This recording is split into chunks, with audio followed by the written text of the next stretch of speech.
Alright guys, let's continue on to my Disney reviews and talk about the original Peter Pan. Um, Now, the original Peter Pan is one of those Disney classics that I grew up with, obviously. Um, and on rewatch, I really, really love this movie, and I loved it more than I have on previous watches. So I love how the movie starts out. I love how it has this opening song with the credits called Second Star to the Right. The second star to the right shines in the night for you. Like, it's a really catchy song. And it's really based in the 1950s in terms of how they sing. But I love that because it actually gives this movie a kind of whimsy that doesn't feel real. Like, if that makes sense. Like, this has a very whimsical musical score. I love when they do that in these movies. And the 1950s for Disney was a interesting decade in terms of like music and how they perceive musical scores and songs. And I love the 50s Disney scores and songs, but this one in particular has that great opening song. It's a really memorable and really incredible song. Um, and I just love the way that they sing it. It's got that 50s charm. Just it's very very fun. Um, and we get introduced to our main characters, Wendy, John, and Michael, and Nana the dog. I always laughed that her name was called Nana. Like whenever I was a kid, I just laughed out loud because her name was Nana, this dog. And Nana's kind of the caretaker. Like the parents are too busy, and like the dog takes care of the kids. Like she's a maid, even though she's not. She's a dog. But the basic story at the beginning is that just these three kids, and Wendy tells the parents like, "Oh, when Peter Pan like will come back," because they talk about Peter Pan stories, and she says he'll come back here, and the mom says why, and he says because I took a shadow, and that's such a cool whimsical thing too because like the movie starts and they've already met Peter Pan before, and I think they even say in the opening narration like this has all happened before and will happen again. Like Peter Pan keeps coming down from Neverland because he never grows up. But I really like that moment, that thing of Wendy saying like, "Oh, I took a shadow, so he's got to come back." I thought that's really funny. And Wendy is voiced by Catherine Beaumont, who in the last Disney animated movie before this was Alice in Wonderland, where she voiced Alice, the titular character. And I like how they brought Catherine Beaumont back. She's a great voice actress in these two Disney movies that I've seen her do. And she's really, again, so likable and charming. Um, and I really like whenever the parents leave and then Peter Pan does come down because he wants a shadow back. And you get to meet Peter Pan and Tinkerbell. And Peter Pan is one of those characters where he's just this smarmy kid because he's never grown up. He literally stays the same age. He's in Neverland, a place where you're just stay the same age. Or stay a kid forever. And I like how he's kind of a jerk to all these kids. Like, it's weird to say because, like, he's just, because he's immature, like, he doesn't understand anything else besides being a kid. So he's grown being a kid. I like that. I like that a lot. And I like Tinkerbell a lot because she's a funny, really just mean character as well. Like she gets really jealous of Wendy whenever Peter and her talk, and like they're only kids, so it's not like it's a real relationship. But like I like how Tinkerbell gets so furious and like she turns red, and she's got a lot of funny just random gags like she's in the key slot and like tries to get out, but then her thighs are just just enough to where she can't get out of the keyhole. So she gets mad about that. Like, and I love how this character has no dialogue either. It's a dialogueless character in this movie in Return to Neverland, where she has no dialogue. Tinkerbell does. So I like how it emits the humor throughout her just making reactions as opposed to like actual voice in her performance.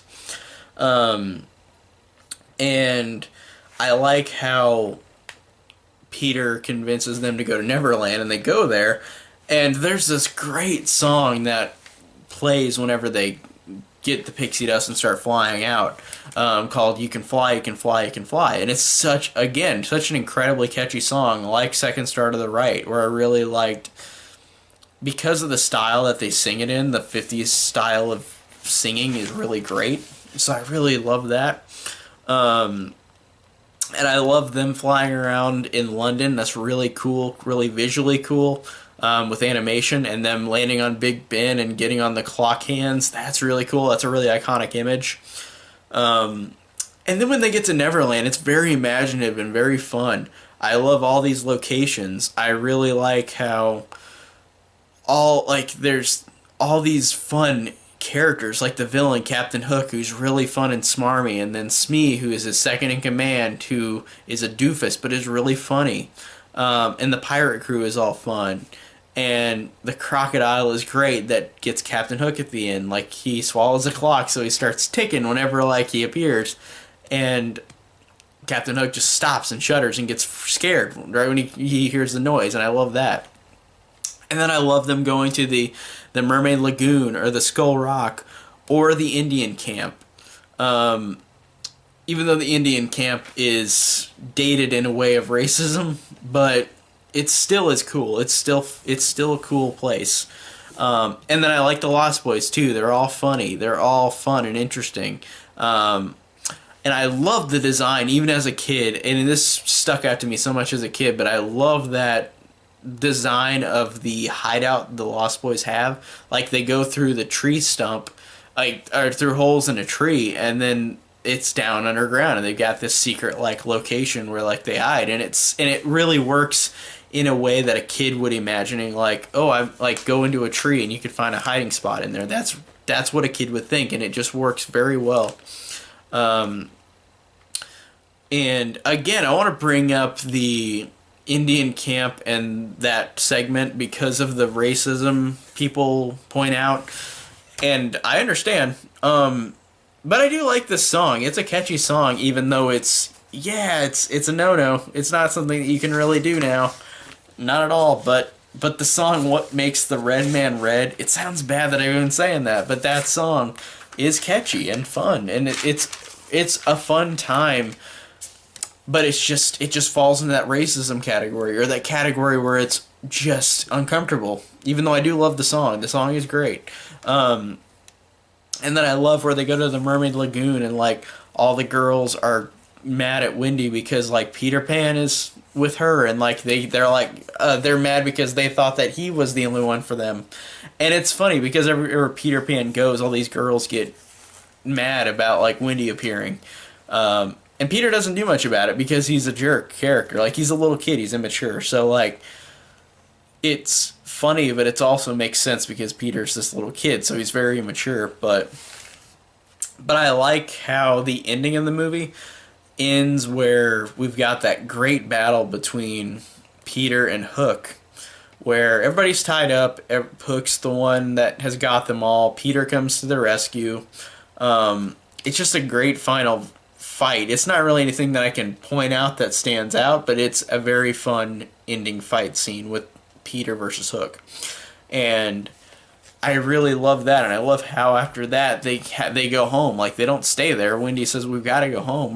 We're gonna grow up." Like, and I like that she has the decision. Like, they're not gonna stay there and not grow up, because then they're not gonna enjoy life. And Peter Pan, even at the end of the movie, kind of has that thought, like, before they leave, like he's kind of mad because he knows that like they're not going to be the same when they come back, or if they come back.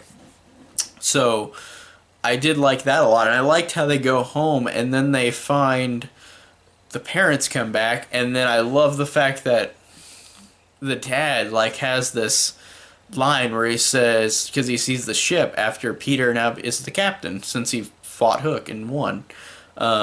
He sees the ship flying in the air, and the dad's like, "I remember that just when I was a kid." And like, I love how it plays into that line at the beginning of the movie in the narration where it says, "All has happened once and shall happen before," and it's just talking about how Peter Pan, this never-ending ageless kid, will come back and create adventures for all these people. And I really do love that it ended that way in just such a nice, sweet way. So I really love that as well. And just overall, this one, animation wise, it's great too. It's really beautiful looking, and really holds up.